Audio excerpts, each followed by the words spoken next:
ঘটনা ১। অভি আর সালি রুমমেট। অনেক দিন হলো তারা একই রুমে আছে। আধুনিক হওয়ার প্রাণপণ চেষ্টা করে যাচ্ছে অভি, সেই ক্লাস 10 থেকেই। রিলিজ হওয়া প্রতিটি ইংলিশ মুভি সে দেখে, বাদ যায় না কোনোটিই। মুভি থেকে সে নিত্য নতুন স্টাইল আবিষ্কার করে আর সেগুলো অনুসরণ করে।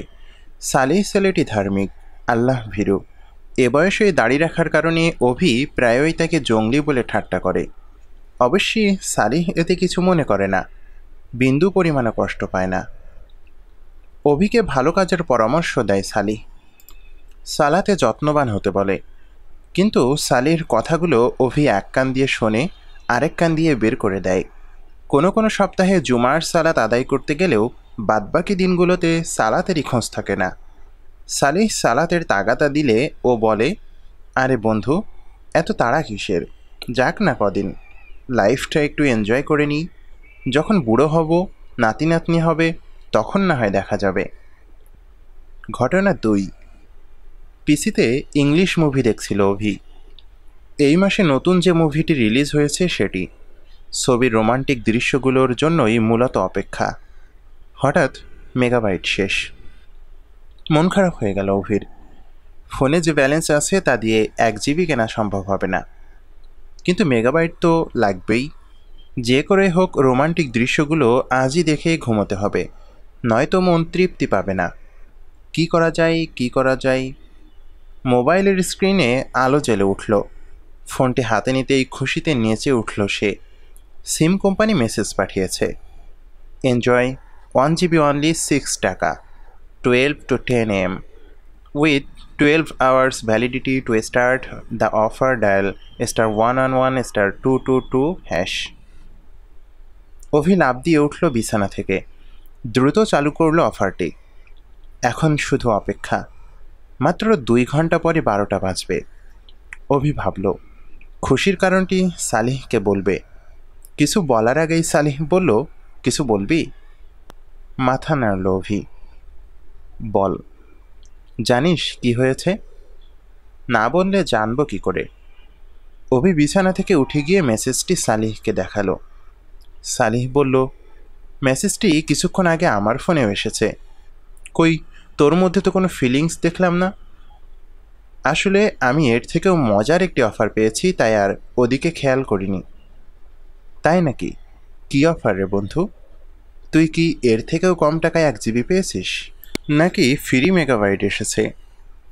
হাদিস অ্যাপ থেকে সালিহ একটি হাদিস বের করে বলল, অভি, এই আমার অফার। কিছুক্ষণ আগে এই অফারটির কথা জেনেছি।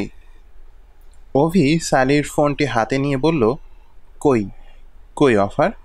আমি তো কোনো মেসেজ দেখছি না। ওই তো মেসেজ। এটা তো হাদিস। হ্যাঁ হাদিস, কিন্তু হাদিসের মধ্যে একটি স্পেশাল অফারের মেসেজ আছে। তুই কি হাদিসটি একবার পড়বি? অভি হাদিসটি পড়ল। মহামহিম আল্লাহ রাতের শেষ তৃতীয়াংশ অবশিষ্ট থাকাকালে নিকটবর্তী আসমানে অবতরণ করেন।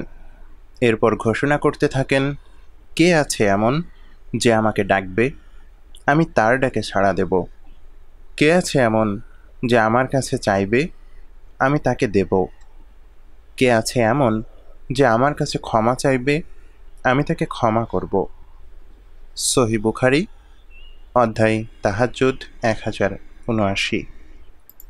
অভি ফোনটি সালিহকে দিয়ে ওর বিছানায় চলে গেল। কখন 12টা বাজে তার অপেক্ষা করতে লাগলো। ওদিকে দ্রুত বিছানা করে ঘুমিয়ে পড়ল সালিহ। রাত 3টার সময় অ্যালার্ম বেজে উঠল সালিহর মুঠোফোনে। সালিহ উঠে দেখল অভি এখনও জেগে আছে, মুভি দেখছে। সালিহ অজু করে এসে বলল, আয় না 2 রাকাত সালাত আদায় করি।